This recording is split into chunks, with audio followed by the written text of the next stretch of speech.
পাবনার বেড়া পৌর এলাকায় নদীর ঘাটে নিয়ন্ত্রণ নিয়ে দুই পক্ষের মধ্যে সংঘর্ষ ও গোলাগুলি হয়েছে। এতে বেশ কয়েকজন আহত হয়েছেন। ভাঙচুর করে পুড়িয়ে দেওয়া হয়েছে স্থানীয় বিএনপির কার্যালয়।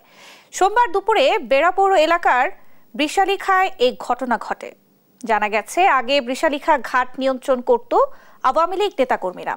5 আগস্ট পরবর্তীতে বিএনপির একাংশকে নিয়ে তারা ঘাটের নিয়ন্ত্রণ ধরে রাখে। পরবর্তীতে স্থানীয় বিএনপি নেতা হাসান আলীর নেতৃত্বে আরেকটি গ্রুপ নিয়ন্ত্রণ নেয়ার চেষ্টা করছিল। তারই ধারাবাহিকতায় সোমবার দুই গ্রুপের সংঘর্ষ ও গোলাগুলির ঘটনা ঘটে।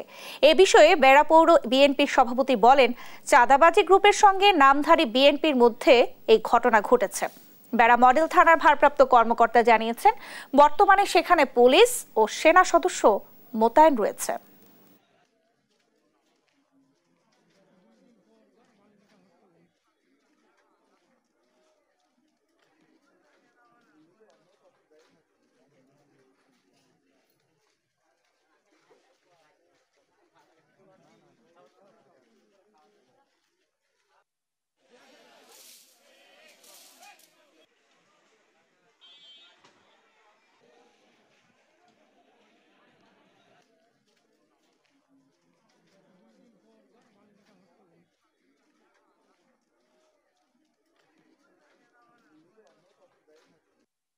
গোলমাল তো আর বিএনপি হলো, বিএনপি আমলি না, চাঁদাবাজি আর ধরেন নামদারি বিএনপি আর কি।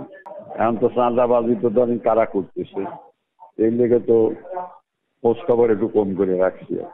এটা এখন টুকু সবের বাড়ির আশেপাশের লোকজন তো সব আওয়ামী লীগ আর বিএনপি অফিস সুযোগ পাইছে, ভাঙছে। তারপরেও আপনার ওই এটা নিয়ে আনবো বিএনপির লোকজনও আছে, এনে সবাইকে সেনাবাহিনী টিম আছে।